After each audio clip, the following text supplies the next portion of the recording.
Good day, fellow investors. For the month of October, I would like to recommend 3 new stocks that I think have all the potential to double in the next 12 months, or perhaps even more. Before going on to the stocks, just a reminder, on this channel we make stock analysis, we discuss macroeconomic trends that lower your risk of investment and increase your returns for better portfolio exposure, portfolio strategies, and investment knowledge. So consider subscribing if you like the topics. Let's start with the first stock that I would like to recommend now, and that's AERCAP Holdings. What does the company do? Leases aircrafts. They have 1,549 aircrafts, 200 customers, airlines, and the headquarters are in Dublin, which is good for the tax rate. Why am I recommending a company that's in the airline sector? Well, you have to look at this. The expected growth in the industry in the next 20 years is at least double, and that depends on the scenarios. However, Indian market growth, airlines, is going to grow fivefold at least. People are not going to travel around in buses or trains anymore. It's a huge market. China is going to grow. Even the US is almost going to double in the next 20 years. Airlines, faster, more and more travel around the world. Now, there are a few cases from the International Air Transport Association. In case of relaxing regulations allowing more travel, we can see the market quadruple in the next 20 years, which would be a great thing for AERCAP. However, in the negative scenario where everybody picks up in protectionism, which wouldn't be good for anybody, so I hope it won't happen, nevertheless, the market would still grow, which is again a positive for a company that leases planes.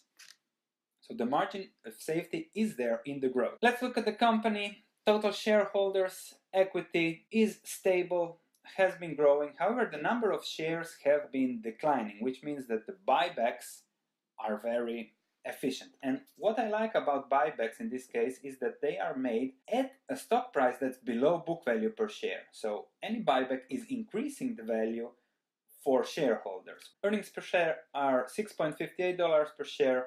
Price is around 50, so we get a price to earnings ratio of 7.7, which is 4 times lower than the market. My thesis is that as the market recognizes the business model, which is relatively new, airline leasing companies are very new, so as the market recognizes the model, the environment grows, there is more demand for planes.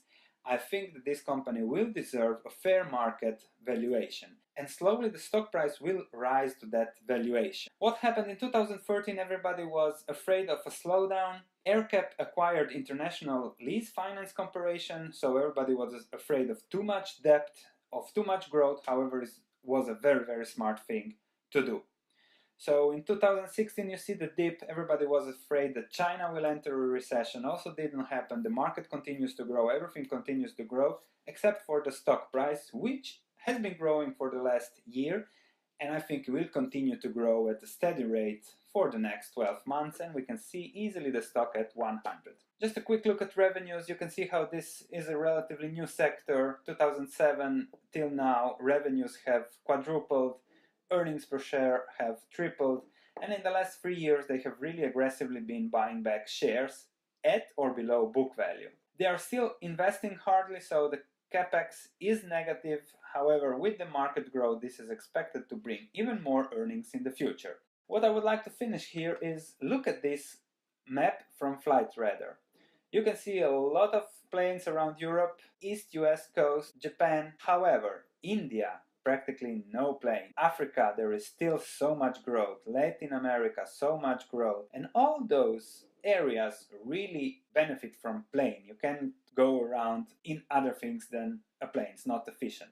So there is huge growth coming from India, China, and all those countries, international flying. So I really expect a much crowded figure in the next 5, 10, 20 years. And AERCAP is a great play to take advantage of the growth in the environment, especially as it's extremely cheap now. Price-earnings ratio of 7.7 compared to a 30 price-earnings ratio for the S&P 500. So it's 4 times cheaper than the market.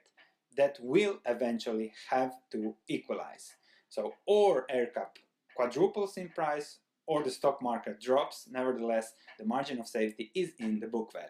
The second company I want to recommend is another company that Buffett is buying.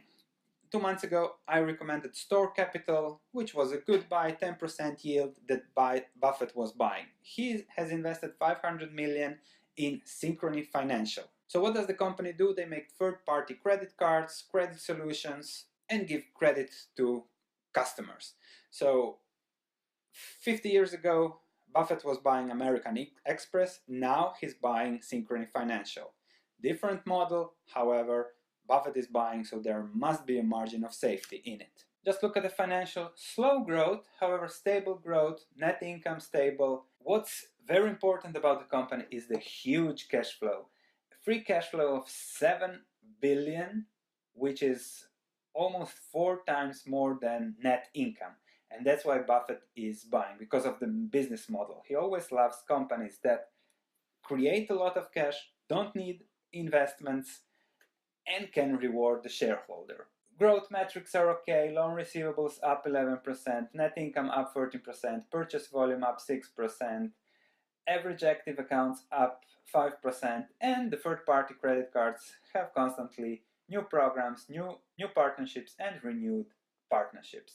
The company also announced a new capital plan, increasing the dividend and increasing the share repurchase. The 1.64 billion share repurchases, that's 5% of the company now. So that's, in addition to the dividend of 2%, that's a yield of 7% immediately. If we look at the quality metrics, we can see that 90 days past due customer credit is about 1.4 billion, slightly growing.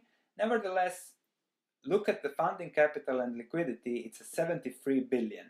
Going back to the 90 days past due, 1.4 billion, so there is plenty of capital in the 73 billion to cover for debt. 85 years of history in the company, 52 billion in deposit, 125 billion of financed sales, 72 million active customers. So the company is really big and growing. Look at valuations, very low valuations, 11.7, price to book 1.7, not a margin of safety there, but nevertheless there is a dividend and the company is still growing. Look at the stock price, it IPO'd in 2014, was very volatile. However, what I see here is again a low valuation, and what I see here is a takeover candidate. The huge cash flow will make this company attractive to other companies, and therefore we could see a double in value. Perhaps even Buffett buys the whole company because he will be attracted by the 7 billion in free cash flow. So again, a potential double. The third company I want to discuss is a gold miner. Ray Dalio said that if you don't own gold, you know nothing about economics nor history. So gold and gold miners are an essential hedge to any portfolio. And it's a better hedge when you have a great gold miner that is expected to grow no matter what happens in the gold field. And that miner is GUYANA GOLDFIELDS, that has a mine in the country of Guyana. Guyana is a small country in the northern part of South America, is a stable country. The last 3 elections were very stable. They have now found oil fields offshore, working with Exxon, so the company will benefit from political stability, so I don't expect any trouble there.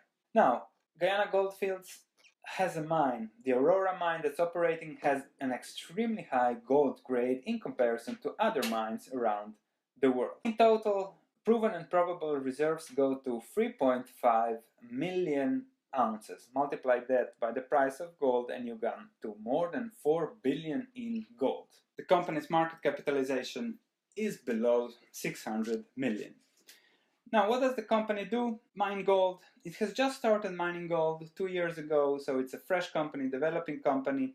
The guidance is 160,000 ounces of gold at the cash cost of 500, with the all-in sustaining cost with all the additional mining costs of $800 per ounce. The gold price is now around 1,300, so there is a margin of 500 in profit. The operating profit would be around 80 million for the year. Divide that by 170 million shares, you get to 0.46 per share. The stock price is 3.39. For a stable gold miner, as the company confirms what it's doing, it has been doing very greatly in the last 2 years, is a very, very low valuation. What happened? Why is this a buy now? Well, as soon as the company confirmed the grades, started mining the mine, stock price went up to 7.7 almost, and then it started dropping. So you can see the straight drop line. This is because the market doesn't like volatility. And what happened is that in the first 2 quarters of this year, the company mined lower ore grade, and they expect an increase in head grade in the second half of the year. Also, all-in sustaining costs are expected to be lower in the second half of the year. So as soon as the company confirms the higher grades in the second half of the year, I expect the stock chart to turn up. Another point is that the company is expanding the mill. So they are increasing the mill from 5,000 tons per day to 8,000 tons per day. So that's 60% increase in expected production, increase in recovery.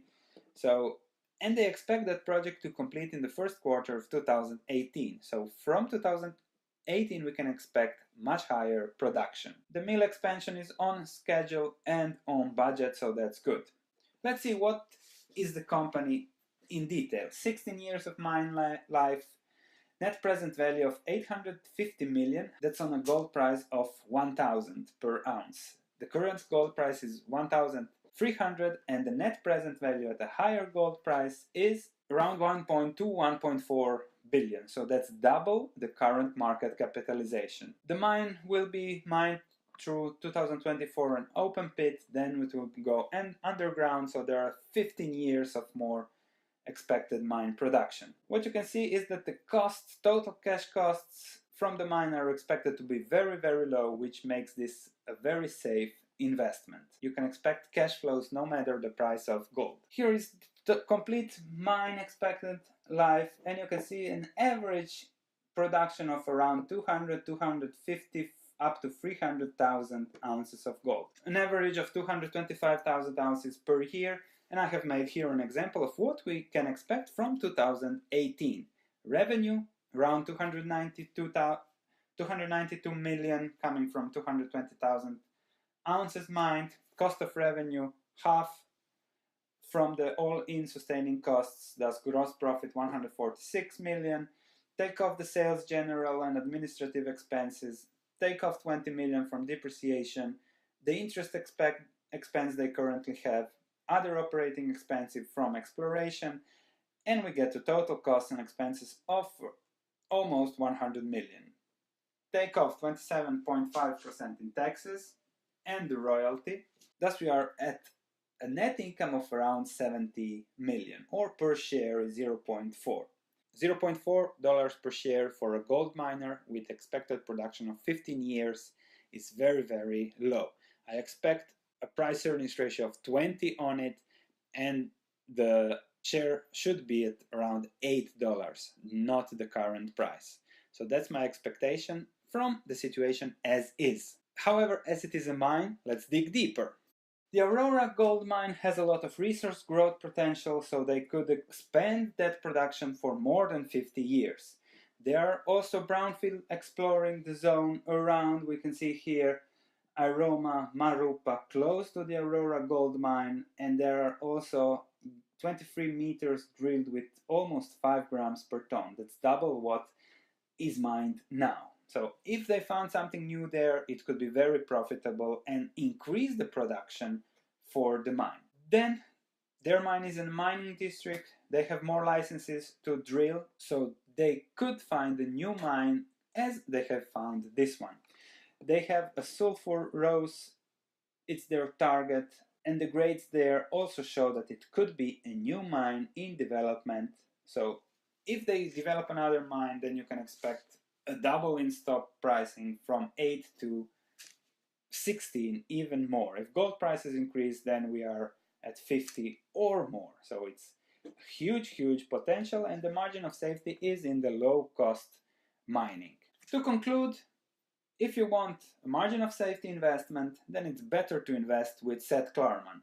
And the biggest owner of the company is the Baupost Group, Seth Klarman's hedge fund. I think this month we have very, very great stock picks. And let's finish with the comparison of where do these stocks fit in our investment table. Guyana Goldfields comes at the top as the potential upside is very high and the margin of safety is also very high because the gold is there, just has to be mined, good jurisdiction, growth is expected, so very interesting gold play. Even better than Amira. Then AERCAP and Synchrony Financial are good companies, however a little bit worse on our table. Nevertheless, there is a margin of safety, the companies are stable, the risks are there, global recession or US recession. The risk for Guyana is low gold prices. Nevertheless, I think those are really good investments, especially for a well-diversified portfolio. Thank you for watching, don't forget to click like, subscribe for support, and I'll see you in the next video.